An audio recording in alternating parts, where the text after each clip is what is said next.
میدان میں آ جا، چل میرے عمر ذرا تو بھی میدان میں آ جا، چل میرے عثمان، چل میرے علی، نہیں نہیں اٹھ میرے چاچا،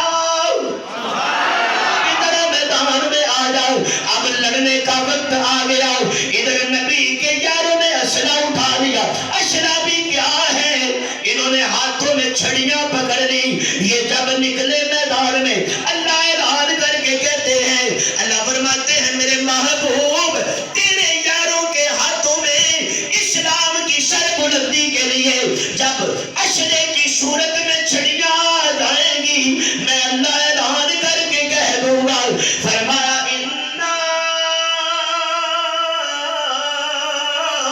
فتحنا لک فتحا مبینا۔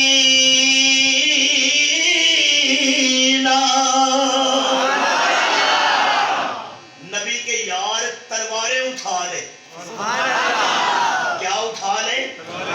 اللہ فرماتے ہیں انہوں نے اسلام فتح کر دی، انہوں نے کفر کو فتح کیا ہے، اسلام غالب آ گیا ہے۔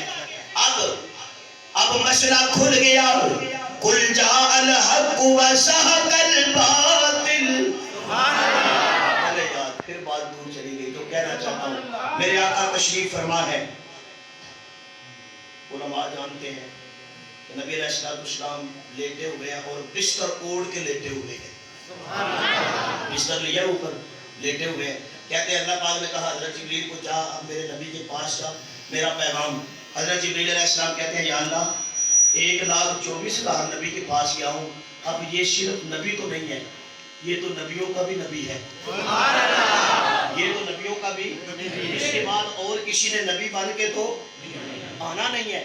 تو اب چونکہ نبیوں کا امام ہے، کیا ہے نبیوں کا امام، تو بات کرنے کا لہجہ وہی رکھوں جو پہلے دن تھا۔ اللہ فرماتے ہیں نہیں نہیں نہیں، اب میرا کلام بھی بدلا ہے۔ بدلنے کا سمجھانے کا مطلب یہ ہے، پہلے تورات لے کے گیا تھا، اب تورات نہیں ہے، پہلے تو زبور لے کے گیا تھا، اب ذرا غور سے دیکھ یہ زبور نہیں ہے، پہلے تو انجیل لے کے گیا تھا، اب یہ انجیل نہیں ہے، یہ تو بڑا بلند و بالا کلام ہے۔ جس طرح یہ کلام بڑا عظیم ہے، محمد انسان بڑا عظیم ہے، قرآن کلام بڑا عظیم ہے، محمد انسان بڑا عظیم ہے۔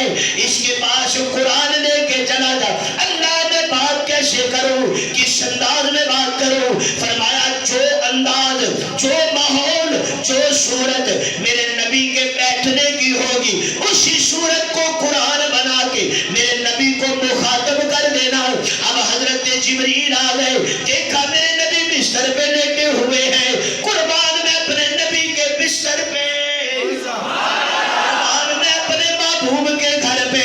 حضرت جبریل آ گئے، فرمایا یا ایھا المدثر، اے او بستر والے۔ یہ تو ہوگی میرے نبی سے بات۔ اب اگلی سنیے گا کیا بات ہے۔ میرے نبی نے اس طرح دیکھا، جبریل جی میں اللہ کا نمائندہ آپ کے پاس آیا، میسج لے کے آیا، پیغام لے کے آیا، اچھا بات کر کیا کہنا چاہتا ہے؟ حضرت جبریل نے کہا ہوگا، توجہ میں اپنے لفظوں میں کہتا ہوں بڑی معذرت سے، آقا آپ سے پہلے تو 1,24,000 تھے، اب آپ کے بعد کوئی نہیں ہے، آپ کے بعد کوئی نہیں ہے، اچھا میں نے کرنا کیا ہے؟ فرمایا کم، بولو بولو ذرا بولو، کم۔ علماء جانتے ہیں اگر اس کا یہ معنی کریں کہ کھڑے ہو جاؤ، تو پھر تو جسمانی طور پہ میرے آقا اٹھ کے کھڑے ہو گئے، ٹھیک ہے؟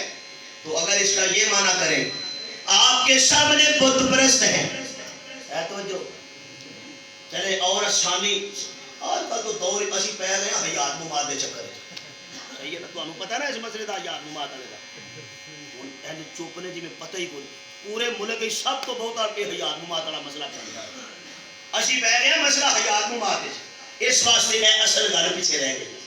کیا خیال؟ یہ سب بات پیچھے رہ گئی ہے نا. کم کھڑا ہو جاؤں جسمانی اعتبار سے.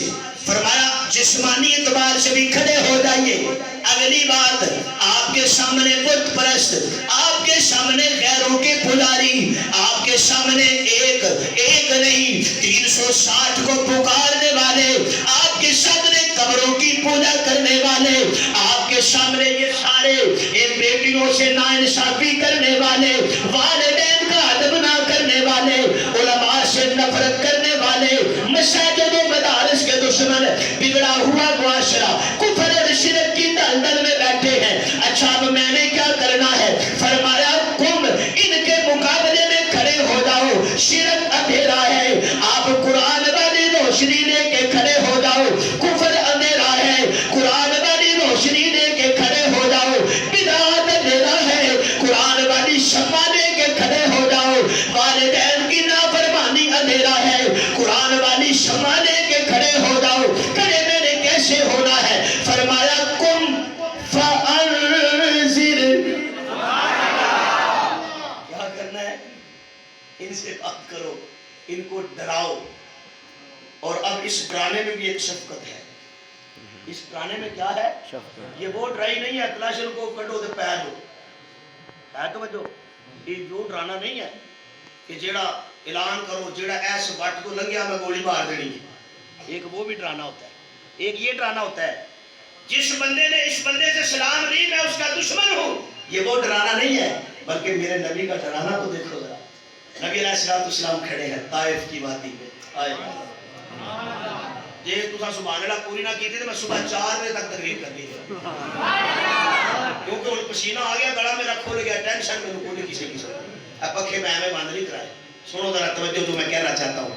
میرے آقا کھڑے ہیں طائف کی وادی میں, اور بات وہی کی جو 1,24,000 نے کی تھی. توجہ نہیں میں اور جملہ لیتا ہوں. بات وہی کی جو ابراہیم نے آگ میں کی تھی. اگر سبحان اللہ پوری کرو تو اگلا جملہ. بات وہی کی تھی جو یونس نے مچھلی کے پیٹ میں کی تھی. بات وہی کر دی جو حضرت داؤد نے پہاڑوں کی چوٹیوں پہ کھڑے ہو کے کی تھی. بات وہی کر دی جو حضرت موسیٰ نے فرعون کے محل میں کی تھی. بات وہی کر دی جو حضرت عیسیٰ نے یہودیوں کے سامنے کی تھی. بات وہی کر دی. کون سی بات کر دی؟ فرمایا لا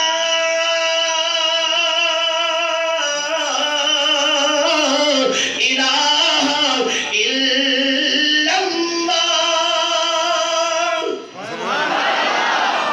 اب سب نے اس طرح دیکھا میرے نبی, اور حضور علیہ السلام لا الہ الا اللہ کی ضربیں لگاتے لگاتے آگے جا رہے ہیں. انہوں نے عباشوں کو میرے نبی کے پیچھے لگا دیا, بدتمیز قسم کے لوگ. انہوں نے پتھر اٹھائے, پتھروں میں جولیاں مار لی میرے نبی کے پیچھے پیچھے. پتھر مارتے ہیں, پتھروں کی برسات کرتے ہیں, پتھروں کی برسات ہو رہی ہے. میں کیا جانوں ان پیروں کو, کوئی پیر لا الہ الا اللہ کی ضربیں لگاتا ہے تو لوگ پھول پھینکیں, لوگ راستے میں جناب مخمل کا کپڑا بچھا دیں. کوئی ہے ایسی شخصیت دنیا میں, کوئی ہے ایسا خطیب کہ جو آئے تو لوگ پتھر مارے پر وہ خطیب بالکل بھی نہ پھسلے. ہائے وہ خطیب کہتا جائے کہ پتھر مارے والے یار جے میرے بلے آوے, میں ایسا سینے دے نال لگا تو کدی نہ تو تک جاوے. لا الہ الا اللہ کی ضرب. آپ مقصودی بات کرتے ہیں. انہوں نے پتھر مارے, میرے نبی گر گئے.